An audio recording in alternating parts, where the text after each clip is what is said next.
আপনারা জানেন যে লিং আইডি নিয়ে আপনারা অনেকেই রিপোর্ট করেছেন এবং লিং আইডি নিয়ে অনেক পত্রিকা রিপোর্টিং হয়েছে এবং ইলেকট্রনিক মিডিয়াতে অনেক কথা হয়েছে।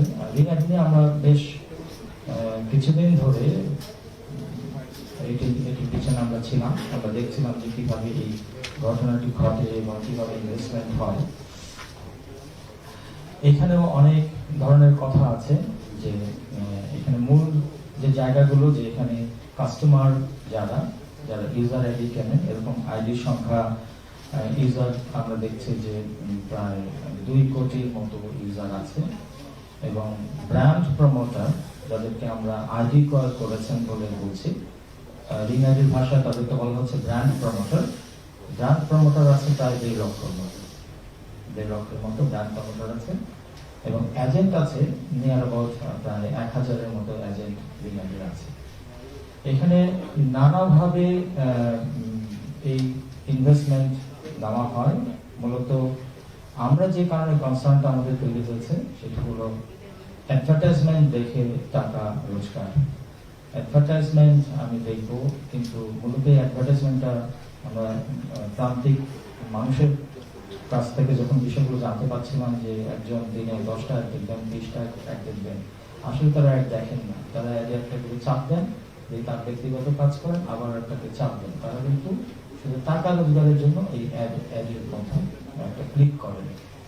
আবার তারা ইনভেস্টও করতে হয় এবং ইনভেস্টমেন্টের রিটার্নও তারা পান এবং একবার রিটার্ন পেয়ে গেলে তখন তার আবার ফার্দার ইনভেস্টমেন্টের একটা লোভ তৈরি করা হয়। সুতরাং এটা এক ধরনের হিপনোটাইজিং প্রসেস, যে আমি হিপনোটাইজ করব, দেন আমি একটা আইডি খুলেছি, নেক্সট আমি 5টা আইডি, 10টা আইডি, 15টা আইডি নিজে খুলবো, প্লাস আমি আবার ইনসিস্ট করব further to gain another persons involved in that process.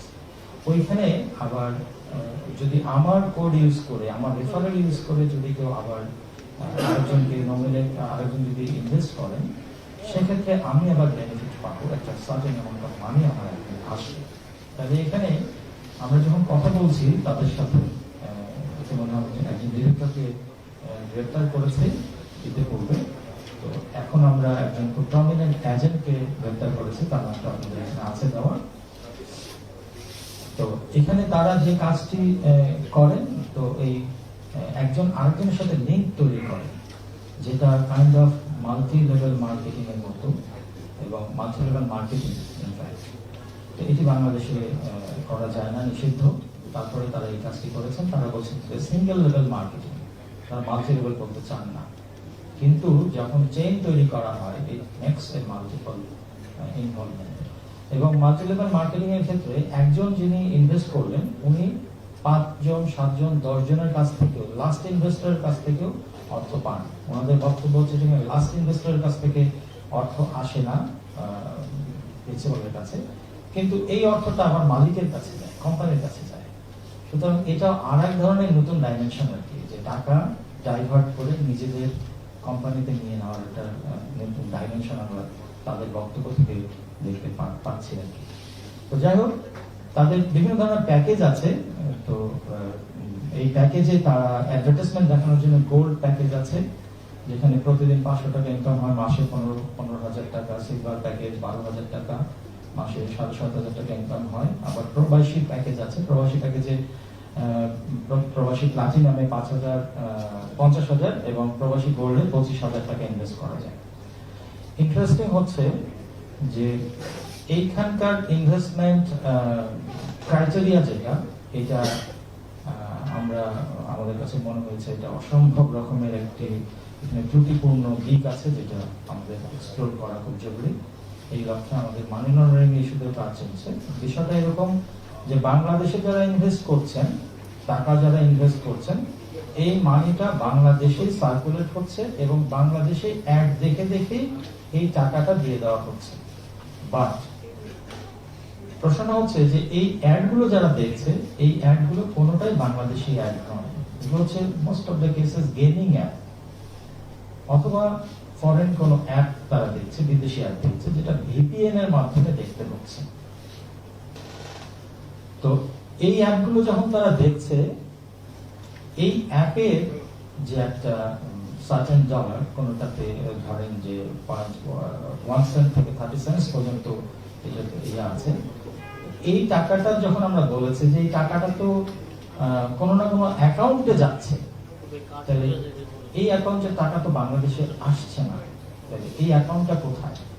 এই অ্যাকাউন্টটা এই যে বিদেশি অ্যাডগুলো আমাদের দেশের লোকজন দেখছে, কিন্তু এই অ্যাকাউন্ট এই টাকাটা বাংলাদেশে তো ইন করছে না, এই টাকাটা কোথায়? কিছুই কোনো সদুত্তর আমরা কিন্তু পাইনি। তাহলে বিষয়টা দাঁড়ালো যে বিদেশি অ্যাড আমি দেখছি, বাংলাদেশি টাকায় বাংলাদেশে আমি যারা ইনভেস্টর হচ্ছে তাদের টাকায় তাদেরকে সার্কুলেট করাচ্ছি, কিন্তু আমি বিদেশি অ্যাড দেখছি, কিন্তু এই মানিটা বাংলাদেশে ইন হচ্ছে না। তাহলে এখানে একটা গ্যাপ আমাদের কাছে মনে হয়েছে আছে, যে কারণে আমরা খুব সিরিয়াসলি মানি লন্ডারিং এর ইনকোয়ারিটা আমরা শুরু করেছি একই সাথে, এবং রিং আইডির সমস্ত অ্যাকাউন্ট গুলোকে আমরা হোল্ড করেছি, ফ্রিজ করেছি, এবং এখন তাদের পেমেন্ট গেটওয়ের কার্যক্রম আমরা বন্ধ করে দিয়েছি, এবং এটা আন্ডার প্রসেস। যদি আমরা বলি যে এজেন্টদের কথা, এখানে ব্যক্তি যারা আছে তারা তো ক্ষতিগ্রস্ত হয়েছে না, এজেন্টদের কথাও যদি বলি, এজেন্টদের ক্ষেত্রেও তারা একটা প্রতিযোগিতামূলক এনভায়রনমেন্ট ক্রিয়েট করেছে।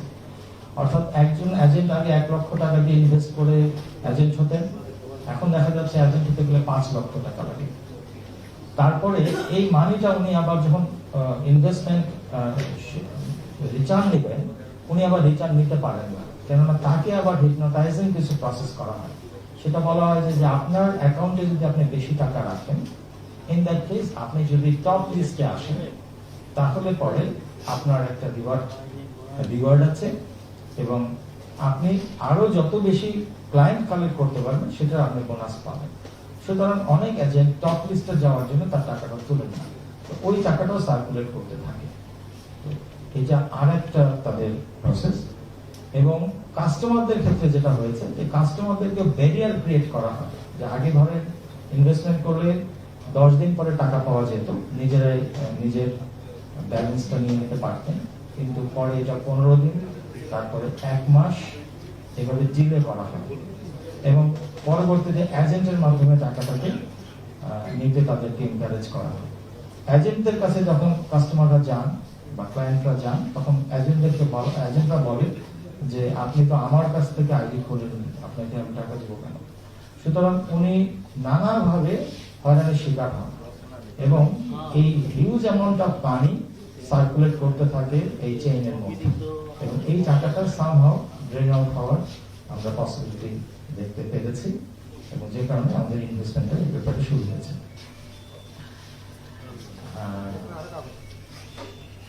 আর হলো যে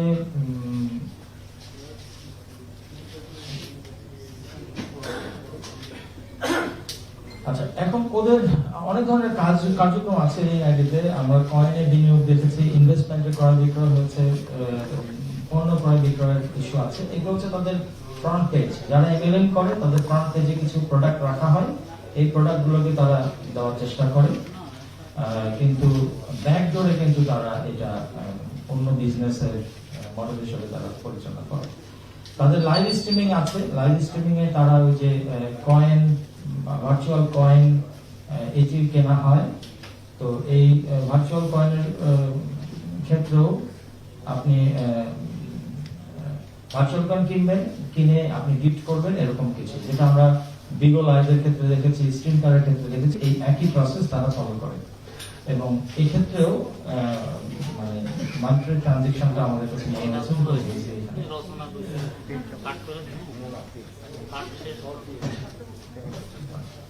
আর টাকার অঙ্ক যদি আপনারা বলেন যে কিরকম, আমরা আপনাদেরকে একটা সামান্য ধারণা দিতে পারবো, কেননা এটা আমাদের কাছে ব্যাংকের কাছে আমরা লিখেছি, বাংলাদেশ ব্যাংকে আমরা লিখেছি, তথ্যগুলো পেলে আমরা কোম্পানিগুলো বুঝতে পারবো। তবে একটা ছোটখাটো ধারণা আপনাদেরকে দেওয়ার জন্য বলতে পারি যে এভারেজে আমাদের কাছে মনে হয়েছে না, আমরা দেখেছি যেটা প্রায় 100 কোটি টাকার মতো প্রতি মাসে ইনজেক্ট হয়েছে, ভিতরে গেছে টাকা, এবং নট ট্রানজেকশন হয়েছে, ইনজেক্ট হয়েছে। এবং সেপ্টেম্বর মাসে মনে হয় আমরা যেটা প্রেডিক্ট করছি, সেপ্টেম্বর মাসে হাইয়েস্ট অ্যামাউন্ট ছিল, এটা মোর দেন 200 crore এক মাসে ইনজেক্ট হয়েছে, মানি ইনজেক্ট হয়েছে। এটি বলা খুবই ডিফিকাল্ট হবে, কারণ এটা 2020-এ শুরু হলো, তো শুরুর দিকে হয়তো কম ছিল, বাট এবারে যে 2020-এ যখন শুরু হলো তারপর থেকে ধরেন 25, 30, 35 কোটি করে বাড়তে বাড়তে হয়ে গেছে। তো সব মিলে বলাটা একটু ডিফিকাল্ট হবে। আমি বাংলাদেশ ব্যাংকের সাথে আমার স্টেটমেন্ট পেলে তারপর আমরা বলতে পারবো। হ্যাঁ,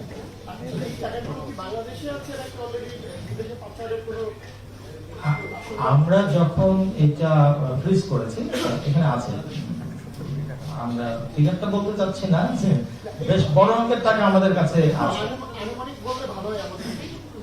প্রায় 200 কোটি টাকার মতো আমরা তারা যদি প্রত্যেক মাসেই 100 কোটি টাকা দেয় তাদের কাছ থেকে, তাহলে 200 কোটি টাকা খুব সামান্য হয়ে যাচ্ছে না? আচ্ছা, এটা হলো কি যে এটা এখানে কিছু কাহিনী আছে। এখানে ধরেন যে আমরা যখন টাকাটা তো সার্কুলেট করেছে, বিভিন্নভাবে ইনভেস্টরকে দিয়েছে এবং এখান থেকে বাইপাস হয়েছে। বাইপাস যেটুকু হয়েছে সেই অংশগুলো ইনভেস্টিগেশনের ব্যাপার। তো এই বাইপাসের অংশগুলো ইনভেস্টিগেশন আমরা করছি, যে কোন টাকাটা কোন দিকে গেছে, এইটার মানে লেয়ারিংটা কিভাবে হলো, হ্যাঁ, এবং ইন্টিগ্রেশনের পর্যায়টা কিভাবে আসছে, এইটা না মূল মালিকের রিং আইডি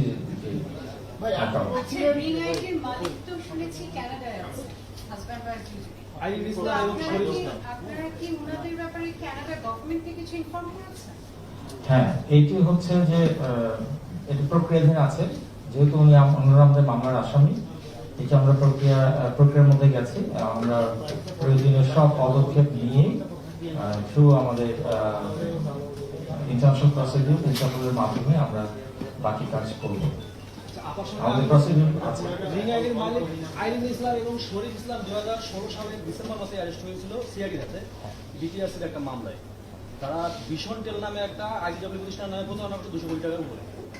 এরপরে একই প্রতিষ্ঠান বাংলাদেশে দ্বিতীয়বার মতো এই প্রতারণা কিভাবে করলো আইন শৃঙ্খলা বাহিনীর মানে গোয়েন্দা নজরদারি কি পর্যাপ্ত ছিল না বা নেই? না, এইটি আপনারা আপনাদের মতো করে বলতে পারেন, কিন্তু যখন রিং আইডির ক্ষেত্রে যেটা হয়েছে যে এখনো আপনি যদি দেখেন যে সমস্ত অভিযোগ আমরা এখন পাচ্ছি, আমরা যখন এটা আরো আগে ইনভেস্টিগেশন শুরু করেছিলাম যে এই টাকাটা কি হচ্ছে, কারণ বিদেশি অ্যাড আমি দেখছি, এখানে প্রতারণা তো যে আমি ইউএস এর একটা গেমিং অ্যাপ দেখছি, কিন্তু বাংলাদেশে হয়তো 10 লক্ষ মানুষ দেখছে, কিন্তু ইউএস এর যে কোম্পানি সে তো জানছে না যে এটা কোথা থেকে দেখা হচ্ছে।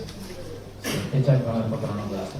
আর আপনারা যে প্রশ্নটা করেছেন যে আমরা এটা নজরদারি করার কালীন সময় আমরা অনেকে এনকারেজ করেছিলাম আমাদের কাছে আসতে, যে আমরা একটা অভিযোগ আকারে পেতে চাই, কিন্তু তারা প্রত্যেকে আশাবাদী ছিল যে তারা এখান থেকে বেনিফিটেড হয় অথবা তারা লাভবান হয়, তাদের হয়তো ঝুঁকিটা কম।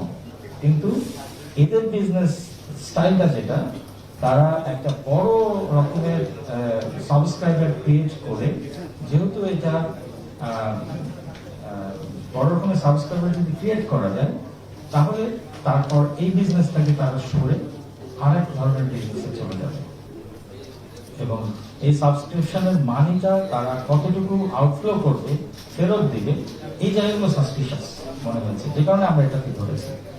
তো সবগুলো তো চট করে তো সামনে আসে না, এগুলো পর্যায়ক্রমে অপরাধটা তৈরি হয়, পর্যায়ক্রমে হবে।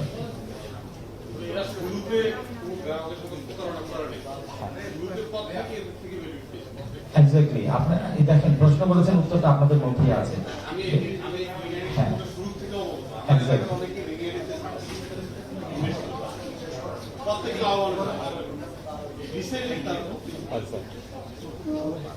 তো আমার মনে হয় আপনারা অনেক আর মনে প্রশ্ন নাই।